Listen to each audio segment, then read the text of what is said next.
بسم اللہ الرحمن الرحیم۔ ہم انسانوں کی بعض اوقات کم نصیبی یہ رہتی ہے کہ ہم مخلوق کے کلام کو پڑھتے ہیں اور خالق کے کلام کو نہیں پڑھتے، کہ جو اس نے ہماری ہدایت کے لیے ہم تک بھیجا ہے۔ اور ہماری کوشش ہوتی ہے کہ یا تو قرآنی نکات کچھ آپ کی خدمت میں عرض ہو جائیں، یا اگر مخلوق کا کلام یعنی مثلا مولا علیہ السلام مخلوق خدا ہیں، اللہ نے انہیں خلق کیا، خدا خالق ہے، رسول اللہ صلی اللہ علیہ وسلم وہ اللہ سبحانہ وتعالیٰ نے ان کے نور کو خلق فرمایا ہے، تو اس مخلوق کا کلام پیش کیا جائے جو خالق سے متصل ہے، جن کا کہنا ویسے ہی ہے کہ جیسے اللہ سبحانہ وتعالیٰ آپ سے کوئی حکم دے رہا ہو، وہ باب اللہ ہے۔ تو اسی خاطر آج ہم خدا کے کلام سے ایک بات شروع کرتے ہیں اور دیکھیں کہ آئمہ علیہ السلام کی کیا ہدایات ہیں۔ اس میں ایک پورا پیراگراف ہے قرآن میں، اور میں آپ سے اس کو ریکمینڈ کروں گا کہ اس کو بار بار پڑھتے رہا کریں اپنی نصیحت کے لیے، اور اللہ سبحانہ وتعالیٰ ہم سے گفتگو کر رہا ہے۔ علماء نے اس کو یوں بیان کیا کہ پورے قرآن کا خلاصہ ہی ہے، خلاصہ پورے قرآن کا۔ سورہ فرقان کی آیت نمبر 63 سے آپ تقریباً 10 آیات آگے، 63 سے 73 74 تک، یہ وہ آیات ہیں جس میں اللہ سبحانہ وتعالیٰ نے عباد الرحمن، اللہ کے بندوں کی جو واقعاً اللہ کے بندے ہیں، ان کی 12 صفات ذکر کی ہیں۔ یہ کسی میں 12 کوالٹیز آ جائیں تو اللہ کا بندہ بن جائے گا۔ اس کو کہتے ہیں قرآن کا خلاصہ، جو اللہ نے پورے قرآن میں تفصیل کے ساتھ کہا ہے، وہ سورہ فرقان کی آیتوں میں خلاصے کے ساتھ کہا ہے۔ اور اس کا آغاز بھی خاص بات سے ہے، الذین یمشون علی الارض ہونا۔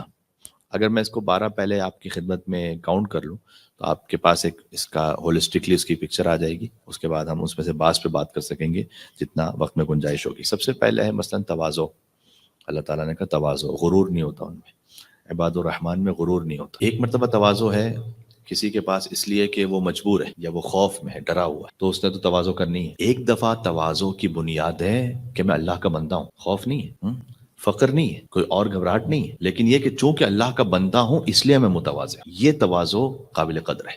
الذین یمشون علی الارض، الذین یمشون علی الارض ہونا، تو اللہ تعالیٰ نے پہلی جو ان کی نشانی بیان کی عباد الرحمن کی، وہ جب زمین پہ چلتے ہیں تو عام طریقے سے اکڑ کے نہیں چلتے، عام طریقے سے چلتے۔ بعض لوگ ہوتے ہیں کہ جو ہر بات میں ایک یونیکنیس چاہتے ہیں، ان کا ڈریس سب سے ایک دم الگ ہی دکھائی دے، اور ان کا بولنا، ان کا، تو اللہ سبحانہ وتعالیٰ نے عام حالات میں اس کو اتنا پسند نہیں فرمایا، کہا عام طریقے سے رہو، خاضع و خاشع بن کے، الذین یمشون علی الارض ہونا۔ تو پہلی بات ہے تواضع۔ آیت اللہ مظاہری ایک ہوتے تھے قم میں، عالم اخلاق تھے، اور بڑے بڑے علماء، بعض مجتہدین ان کے درس میں بیٹھتے تھے اخلاق کے لیے، درس اخلاق لینے کے۔ البتہ اخلاق میں آپ سے کہوں سننے سے زیادہ دیکھنے سے تعلق رکھتا ہے، تو یہ ایک الگ گفتگو ہے بہرحال۔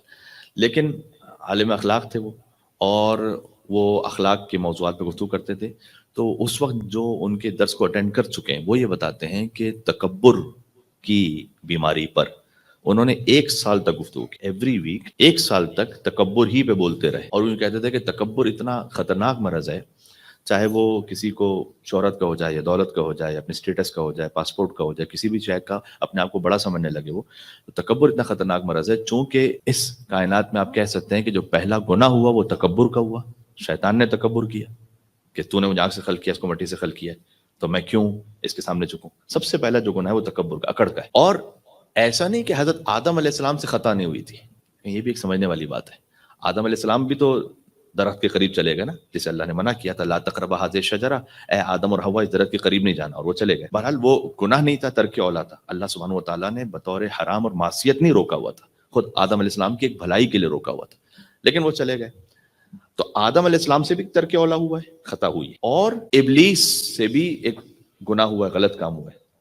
اگر آپ اسے ابھی خطا کے لیول پر رکھیں کہ دونوں سے خطا ہوئی ہے، تو دونوں میں پھر فرق کیا ہے؟ فرق ہے بیہیویئر کا، گناہ کے بعد، غلطی کے بعد کا بیہیویئر۔ حضرت آدم علیہ السلام کہتے ہیں ربنا ظلمنا انفسنا، پروردگار ہم نے اپنے نفسوں پر ظلم کیا، وَإِن تغفر لنا وترحمنا لنکونن من الخاسرین، ہم نے غلطی میری، یہ مان لینا یہ بڑی بات ہوتی ہے کہ میں نے اپنے نفس پر ظلم کیا ہے۔ کسی شخص کو آپ بتلائیے کہ جناب یہ کام صحیح نہیں ہے، اس کے سامنے 10 توجیحات لے کر آتے، نہیں میں نے تو یہ غیبت کی، نہیں میں نے تو یہ نہیں تھا، میں تو وہ نہیں تھا، یا تو ہم رہتے اس لیے، تو پھر اس طرح کی جو ہے نا وہ، یہ تو حجاب ایسا بھی کافی ہے، ایسا بھی ٹھیک ہے، وہ بھی ٹھیک ہے، یہ آپ مال حرام کے بارے میں کسی کو کہیے، اگر آپ مولوی صاحب اس طرح سے کہیں گے تو پھر تو ہم کچھ بھی نہیں کر سکتے، یہ تو حرام تو آنا ہی آنا ہے، یہ تو آپ کیسی فتویٰ بتا رہے ہیں۔ تو کہیں نہ کہیں سے وہ توجیہ کرتے ہیں، یعنی مانتے نہیں بات۔ آدم علیہ السلام کی صفت ہے، اور جو واقعاً آدمی ہے، آدم کی اولاد ہے، وہ کہتا ہے ربنا ظلمنا انفسنا، غلطی ہے، ٹھیک ہے۔ ابلیس نے کیا کہا؟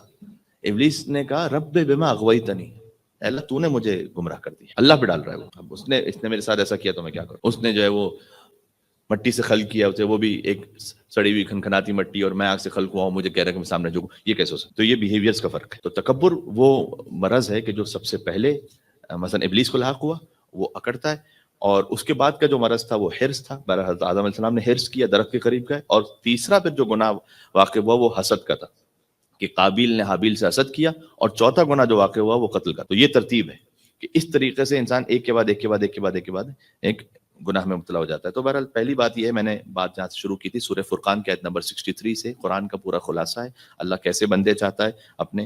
اس میں 12 صفات اللہ تعالیٰ نے بیان کی, 12 امام سے آپ کو ذہن میں رہے گا. پہلی ہے تواضع, دوسرا ہے وَإِذَا خَاطَبَهُمُ الْجَاهِلُونَ قَالُوا سَلَامًا, یہ بھی امپورٹنٹ ہے کہ یہ عباد الرحمن وہ ہوتے ہیں کہ جب ان سے جاہل بات کرتے ہیں تو کہتے ہیں السلام علیکم, الجھتے نہیں. کئی مرتبہ اس جاہل کی سطح پہ نہیں آ سکتے, اس کی ہدایت کے لیے ہے تو بات الگ ہے. جہاں آپ کو یہ لگ جائے کہ بحث برائے بحث ہے, کوئی فائدہ نہیں. ایک اور حکم ہے رسول اللہ کو, وہ ہے سورہ اعراف میں. یہ بھی آیت یاد رکھیے گا 199 سورہ اعراف کی. اللہ تعالیٰ نے 3 حکم دیے, اور امام صادق علیہ السلام نے فرمایا کہ اس سے زیادہ جامع آیت قرآن میں نہیں ہے. اللہم صلی علی محمد و علی محمد. کا خذ العفو, پہلا یہ کہ معافی کو تھام کے رکھی, یعنی اس کو اپنی ایک اسٹریٹجی بنائی. اگر کوئی آتا ہے اپنا معاملہ لے کر شرمندہ ہو کے, ٹھیک ہے معاف کیجیے, موو آن. خذ العفو, خذ العفو کے 4 معنی, اس میں سے ایک معنی میں بھی کر رہا ہوں. چاروں معنوں میں ایک اپنی اپنی ڈیپتھ ہے. پہلا معنی جو اس کا اہم ہے, خذ العفو, معافی کو تھام کے رکھی. یعنی خذ کہتے ہیں ایسی چیز کو کہ جس کو مضبوطی سے آپ پکڑ کے رکھیں, اپنی زندگی میں معافی کو تھام کے رکھیں, پہلی بات. دوسرا وَأْمُرْ بِالْعُرْفِ, نیکی کا حکم دیں, لیکن وَأَعْرِضْ عَنِ الْجَاهِلِينَ, جاہلین سے نہ الجھیں, روگردانی کر لیں. تو یہ بہت سارے معاملات میں آپ کو بچا لیتا ہے, عزت بھی محفوظ رہتی ہے. ٹھیک ہے, تو یہ قرآن کا حکم ہے. اور جب یہ آیت نازل ہوئی, میں نے کسی اور موقع پہ نہیں دیکھا کہ رسول اللہ نے جبریل سے پوچھا ہو, کہ اللہ سے یہ پوچھو کہ میں اس آیت پر عمل کیسے کروں. اس کا جو رائے حل ہے, مطلب اس کا جو ہم کہتے ہیں نا اسٹینڈرڈ آپریٹنگ پروسیجر SOP کیا ہے, کہ اس کو امپلیمنٹ کیسے, ایگزیکیوٹ کیسے کیا جائے. میں نے کسی آیت میں نہیں دیکھا سوائے سے ایک آیت کہ جبریل کو آیت لے کر نازل ہوا تو رسول اللہ نے پوچھا کہ اچھا اس پر عمل کیسے ہوگا, میں جاہل کو اگنور کیسے کروں, معافی کو کیسے تھام کے رکھوں, کیا کروں. تو پھر جبریل نے اللہ سبحانہ و تعالیٰ کے حکم سے کہا کہ آپ 3 کام کیجیے. تعفو عمن ظلمک, آپ نے معافی کو اپنی زندگی میں تھام کے رکھنا ہے نا, معاف کر دینے کو. جس نے ظلم کیا ہے اسے معاف کرنا سیکھیں, جس نے آپ پر اپنا پرسنل کچھ کیا ہے. دین کی بات نہیں ہو رہی ہے. لعن اللہ بنی امیہ قاتل, بنی امیہ پر ہمیشہ لعنت, اس لیے کہ اب عبداللہ حسین السلام پر ظلم ہوا, یعنی کہ دین پر ظلم ہوا. وہ کروڑوں اربوں انسانوں کی گمراہی کا سبب بنے ہوئے, ان کی بات نہیں ہو رہی. آپ کے ساتھ پرسنل کسی نے کوئی ظلم کیا, تعفو عمن ظلمک, معاف کرنا سیکھو. اور تصل من قطع, کتنا خوبصورت, جس نے توڑا ہے رابطہ اسے جوڑنا سیکھے. خاص طور پر یہ بات ہے بلڈ ریلیشنز میں, بعد میں آتا ہے اور دوستوں میں, احباب میں, لیکن سب سے پہلے بلڈ ریلیشنز میں صلہ رحمی کا جو اصل تعلق ہے. مثلا داؤد رقی ہیں, اب ہمارے کتنے ہی ایسے لوگ ہیں, مطلب اچھے نمازی ہیں, مومن ہیں, متقی ہیں, پرہیزگار ہیں, لیکن مسئلہ یہ ہوتا ہے کہ بھائی بھائی سے تعلق ٹوٹا ہوا ہے, یا کزن سے تعلق ٹوٹا ہوا ہے. بعض مرتبہ بعض ایسے بھی معاملات آتے ہیں کہ ماں باپ بچوں سے بات نہیں کرنا چاہتے, بچوں کا ماں باپ سے تعلق ٹوٹا ہوا ہوتا ہے. تو تصل امن قطع, جس نے توڑا ہے کوشش کرو کہ اگر اس سے جوڑ سکتے ہو تو جوڑ لو. داؤد رقی صادق علیہ محمد کے صحابی ہیں, ان کے چچا زاد بھائی کزن, وہ ان کے ساتھ تعلق توڑ کے بیٹھے ہوئے تھے. داؤد رقی کہتے ہیں میں مدینہ میں رہتا تھا, میں مکہ جا رہا تھا حج کرنے کے لیے, تو میں نے سوچا حج کرنے کے لیے جا رہا ہوں. ویسے جب انسان زیارت اور حج پہ جا رہا ہوتا ہے تو سوچتا ہے کہ جن جن سے تعلق ٹوٹا ہوا ہے ان سے معافی مانگ کے جائے, ان کو راضی کر کے جائے. تو کہتے ہیں کہ میں گیا اپنے اس کزن کے پاس, اور میں نے اس کو تھوڑے سے گفٹس بھی دیے, اور چاہ کہ اس سے تعلق میرا بہتر ہو جائے. لیکن بہرحال اس نے پھر بھی میری بات نہیں سنی, اس نے پھر بھی مجھے انسلٹ ہی کیا. میں چلا گیا مکہ حج کر کے واپس آیا تو میں پھر پہنچا صادق علیہ محمد سے ملنے کے لیے. امام کی خدمت میں جایا کرتے تھے, چھٹے امام کی امامت کا زمانہ ہے. اب امام کے پاس جب پہنچے تو کہتے ہیں کبھی بھی امام نے میرا ایسے استقبال نہیں کیا تھا جیسے اس موقع پہ استقبال کیا امام نے. خاص الخاص ایک مل کے صلوات بھی جیسے صادق علیہ محمد امام جعفر صادق علیہ الصلوۃ والسلام, اللہم صلی علی محمد و علی محمد, خاص الخاص امام نے استقبال کیا. اور امام نے مجھ سے کہا کہ سرنی یا داؤد, سرنی, اے داؤد تم نے ہمارے دل کو خوش کر دیا, تم نے ہمارے دل کو خوش کر دیا. صلتک ابن العم, جو تم نے اپنے چچا کے بیٹے کے ساتھ صلہ رحمی کی ہے نا, تو ہمارے دل کو خوش کیا. تو کہتے ہیں میں نے امام سے کہا کہ مولا میں تو اس کے پاس گیا تھا لیکن اس نے میرا کوئی خاص احترام نہیں رکھا. امام نے کہا کہ وہ اس کا معاملہ ہے، اس وجہ سے اللہ نے اس کی عمر کو کم کر دیا ہے اور تیری عمر کو بڑھا دی ہے۔ صلہ رحمی جو ہے تجارت نہیں، صلہ رحمی عبادت ہے۔ تجارت میں ہوتا ہے کہ آپ نے کچھ دیا ہے تو سامنے سے کچھ وہاں سامنے ملنا ہے، تجارت نہیں ہے، یہ عبادت ہے، کرنا اللہ کے لیے۔ حتیٰ میں آپ سے کہوں، یہ تفصیل سے سینسٹیو ایشو ہے لیکن میں اس پہ اشارہ ضرور کروں گا۔ کئی مرتبہ ایسا ہوتا ہے ہسبینڈ اینڈ وائف جب 20-25 سال گزار چکے ہوتے ہیں تو فرض کیجئے کہ کسی بھی وجہ سے اب آپس میں کوئی ناچاقی ہے، کوئی سیپریشن ہے، کبھی ایسا ہوتا ہے، بہرحال یہ بھی ایک سینسٹیو موضوع ہے کہ ہسبینڈ نے دوسری شادی کر لی ہے، کوئی نکاح موقت کر لیا فرض کی، تو وائف ان کے دل میں خیال آتا ہے کہ میں نے 15 سال 20 سال ان کی اتنی زیادہ خدمت کی، اتنا ان کا احترام رکھا، ان کے سب کچھ کیا، اور آخر میں یہ صلہ ملا مجھے۔ یا کبھی ہسبینڈ کی جانب سے بھی ہوتا ہے کہ وائف اگر کوئی اس طرح سے تعلق توڑ کے چلی جائے کہ جس میں انہیں محسوس ہو کہ میں نے ان کے لیے ساری زندگی کمایا، ان کے لیے گھر کے لیے اہتمام کیا، خود جو ہے وہ روزانہ 16 گھنٹے کام کرتا تھا، ہفتے میں جو ہے وہ مثلا 50 60 گھنٹے کام کرتا تھا، اور پھر آخر میں آپ سے کہوں جو کیجئے قربتاً اللہ کی، جو کیجئے قربتاً اللہ کی، آخر میں آپ کو پھر یہ ریگریٹ نہیں ہے کہ یار میں نے کیا تھا تو سامنے سے میں نے کیا ہی اللہ کے لیے، یہ بھول گئے تو بھول گئے، اللہ تھوڑی بھولتا۔ اگر بندے کے لیے کیا ہے تو آخر میں پھر ایکسپیکٹیشن ہے کہ بندے سے کچھ ملے گا۔ حتیٰ ماں باپ کا اور اولاد کا جو رشتہ ہے، یقیناً اولاد کی ذمہ داری ہے، یقیناً ان پر فرض ہے ماں باپ کا احترام، ماں باپ کے لیے آخر میں ان کے لیے سہارا بننا، یقیناً ان پر فرض ہے۔ لیکن فرض سے کہ کوئی اولاد نہیں بنتی تو ماں باپ کے دل میں جو پہلا خیال آتا ہے وہ آتا ہے کہ یار ہم نے پالا تھا کہ بڑھاپے میں ہمارا سہارا بن سکے، اور اب یہی کر رہا ہے۔ میں آپ سے کہوں گا نا، آپ پالیں اس خاطر نہیں کہ میرا سہارا بنے، آپ پالیں اس خاطر کہ مجھے اللہ نے حکم دیا ہے۔ سہارا بن گیا تو اس نے اس کی ذمہ داری پوری کی، نہیں بنا میں نے اپنا کام پورا کیا۔ یعنی ہر رشتہ کاش قربتاً اللہ بن جائے ہمارا، شوہر زوجہ کا رشتہ، اولاد والدین کا رشتہ، بھائی بھائی کا رشتہ قربتاً اللہ بن۔ آپ یہ بہت بڑی بات ہے، یہ نیت خالص ہونا، یہ مشکل کام بھی ہے اور بڑی بات بھی ہے۔ میں آپ کو اس کی ایگزامپل دیتا ہوں۔ قرآن میں اللہ تعالیٰ نے میں اپنی بات سے پھر آگے نکل جاؤں گا، یہ چیزیں پوائنٹس رہ جائیں گے لیکن امپورٹنٹ بات اسی وقت میرے ذہن میں آ رہی، میں کہہ دوں نیت کے لیے کہ آپ اپنی نیت کو، میں اپنی نیت کو ٹھیک رکھوں۔ اللہ تعالیٰ نے ایک مثال دی، ایک کام جو نہیں ہوا، ایک نیک کام تھا اللہ کے حکم سے تھا جو نہیں ہو پایا، نیت صحیح تھی، اللہ کہتا ہے سمجھو ہو گیا۔ ابھی میں مثال دیتا ہوں۔ اور ایک وہ کام کہ جو بہت اچھا کام ہے، ہو رہا ہے، نیت صحیح نہیں، اللہ کہتے سمجھو نہیں ہوا۔ مجھے بتلائیے گا، ابراہیم علیہ السلام نے اسماعیل علیہ السلام کے گلے پر چھری پھیری، اسماعیل ذبح ہو گئے؟ نہیں ہوئے۔ اللہ کہتے سمجھو بس ہو گیا کام، کیونکہ ہم تمہاری نیت دیکھ رہے ہیں، ہمیں اسماعیل کا گلا نہیں چاہیے، ہمیں تمہاری نیت چاہیے تھی۔ کیا ہمارے کہنے پر اولاد سے بھی گزر جاتے ہو یا نہیں گزرتے؟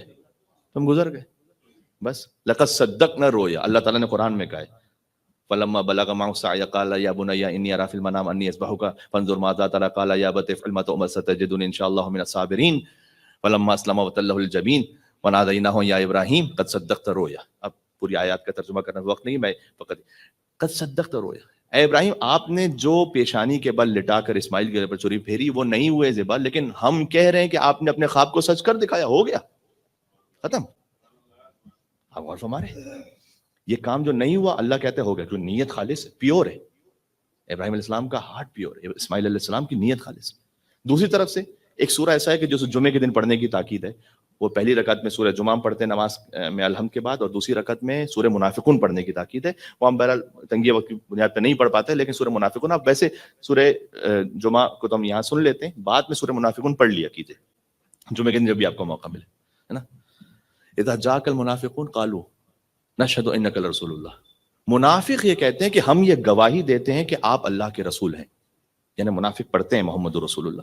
تو محمد رسول اللہ پڑھنا اچھا کام ہے یا برا؟ اچھا کام ہے، اس سے بہتر تو شاید کوئی کام ہی نہ ہو۔ واللہ یعلم واللہ یشہد انک رسول اللہ، اللہ یہ جانتا ہے کہ آپ اس کے رسول ہیں۔ واللہ یشہد ان المنافقین لکاذبون، لیکن اللہ گواہی دیتا ہے کہ منافق جھوٹ بول رہے ہیں، وہ جو بول رہے ہیں وہ ہے نہیں۔ ایک کام جو ہو رہا ہے لیکن دل میں نیت نہیں، اللہ کہہ رہا ہے نہیں ہو رہا۔ بات واضح ہو رہی؟ ایک کام جو نہیں ہو رہا دل میں نیت ہے، اللہ کہہ رہا ہے ہو رہا ہے۔ کتنی خوبصورت بات ہے، یہ اللہ سبحانہ وتعالیٰ کا نظام ہے۔ اللہ سبحانہ وتعالیٰ نے ایک مقام پر قرآن میں کہا ہوا ہے کہ ان قریب تمہاری کوششیں، ان قریب جو تمہاری ایفرٹس اور کوششیں نا، تم ان کو دیکھو گے قیامت میں، سوف یرا، ان قریب دیکھو گے تم اپنی ایفرٹس کو، کوششوں کو۔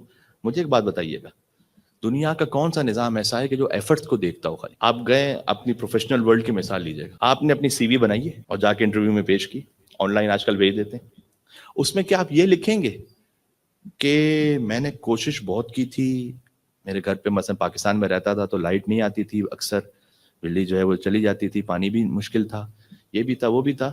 میں نے کوشش بہت کی تھی کہ میں اس میں آئی ٹی میں ماسٹرز کروں, کر نہیں سکا. یہ لکھیں گے آپ سی وی, تو آپ کا باس کہے گا جناب وہ آپ کا معاملہ ہے, مطلب کوشش کی تھی تو میں کیا کروں اس میں نہیں ہو سکا تو نہیں ہو سکا. اللہ تعالیٰ یہ نہیں دیکھتا, کہتے ہیں میں پروردگار میں نے کوشش بہت کی تھی کہ اس سے میرا تعلق صلہ رحم کر لوں, اب نہیں جوڑ سکا. اللہ کہتا ہے بس یہ کوشش قبول. اللہ نتیجے پہ اجر نہیں دیتا, اللہ کوشش پہ اجر دیتا. یہ اللہ میں اور بندے میں فرق ہے, اس لیے کہ بندہ کسی کوشش کو جج کر ہی نہیں سکتا, ایویلیویشن کا کوئی طریقہ ہی نہیں, اس کے پاس علم ہی نہیں. اللہ سبحانہ و تعالیٰ لمحہ بلمحہ میں جانتا ہے. کسی نے آپ سے کہا مجھے, آپ کو لگا, کسی نے کہا بھی نہیں, آپ کو لگا کہ اس کو پانی چاہیے, وہ پانی لے کر آ گیا. جب پانی لے کر جب تک آپ آئے تو آپ نے دیکھا یا کوئی اور پانی دے چکا تھا. یہ جو آپ پانی لے کر آئے تھے, پانی پلانے کا ثواب مل گیا, کوشش کا ثواب ہو گیا. بات واضح. اللہ سبحانہ و تعالیٰ کے نظام کی یہ بیوٹی ہے, اور کہیں نہیں ہے. مجھے بتلائیے گا کسی اور دنیا کے نظام میں ایسا ہے کہ آپ نے اگر اس رول کو فالو کیا ہے تو اس پر آپ کو کوئی اجر ملے گا؟ مثلا آپ ریڈ سگنل پہ رک گئے تو کیا گورنمنٹ آپ کے اکاؤنٹ میں کچھ پیسے ڈال دے گی کہ بھائی آپ نے ہمارے رول کو فالو کیا؟ نہ, یہ آپ کو کرنا ہی تھا, اگر نہیں کیا تو پھر جرم ہوگا. اللہ تعالیٰ کا نظام ایسا نہیں, تم نے فالو کیا ہے تب بھی اجر ملے گا. ارے اس کو چھوڑ دیں, عمل کرنے کی نیت کی ہے تب بھی اجر ملے گا. اب بتائیے اس اللہ سے کوئی محبت کیسے نہ کرے؟ خود اللہ سبحانہ و تعالیٰ کی جو محبت ہے اس کو کبھی کبھی ہم اگنور کرتے ہیں, ہم اتنا سوچتے نہیں اس بارے میں. جب اللہ سبحانہ و تعالیٰ نے آدم علیہ السلام کو خلق کیا تھا تو خود یہ روایت کا مفہوم ہے کہ حضرت آدم علیہ السلام نے گویا کہا, مفہوم پیش کر روایت کہ پروردگار تو نے شیطان کو طاقت دی ہوئی ہے کہ مثلا وہ جائے کسی کو گمراہ کرے, نظر بھی نہیں آئے گا وہ, تو پھر انسان کیا کریں گے؟ کہیں نہ کہیں تو وہ گمراہ ہو جائیں گے. کہ دیکھو ایک تو شیطان کا تسلط نہیں ہم پر, ہم کرتے اپنے اختیار سے. کسی نے اچھا کہا تھا رمضان میں تو شیطان بند ہو جاتا ہے نا, تو پھر گناہ کیوں ہو رہے ہوتے ہیں؟ یہ ایک طرح سے اللہ تعالیٰ نے سمجھایا ہے کہ جو سارا سال تم اپنے گناہوں کو شیطان پہ ڈال رہے ہو نا, یہ سمجھ جاؤ کہ شیطان نہیں کروا رہا, تمہارا اپنا نفس کروا رہا ہے. شیطان کا ایک حصہ ہے خالی اس کو وسوسہ کروانے میں, باقی ہمارا خود اپنا نفس ہے تو ہمیں یہ کام کروا رہا ہے, سارے الٹی سیدھے کام. تو اللہ تعالیٰ نے کہا کہ اے آدم, شیطان آئے گا وسوسہ کرنے کے لیے, لیکن ہم نے انسان کے لیے یہ نیکی رکھی ہے کہ اگر وہ فقط نیکی کا سوچے گا تب بھی اس کو اجر دوں گا, اور اگر گناہ کر لے گا تو 7 دن تک اس کا گناہ نہیں لکھوں گا, اگر 7 دن کے اندر معافی مانگنے کے لیے آ جائے تو اس کو معاف کر دوں گا. یہ وہ معافی ہے. دیکھیں توبہ تو ہے, توبہ تو کوئی 70 سال بعد بھی کرے تو قبول ہے, تو یہ 7 دن کی بات کیوں ہے؟ 7 دن کی معافی وہ ہے کہ اصلا لکھا ہی نہیں گیا گناہ, مطلب کچھ بھی نہیں لکھا گیا.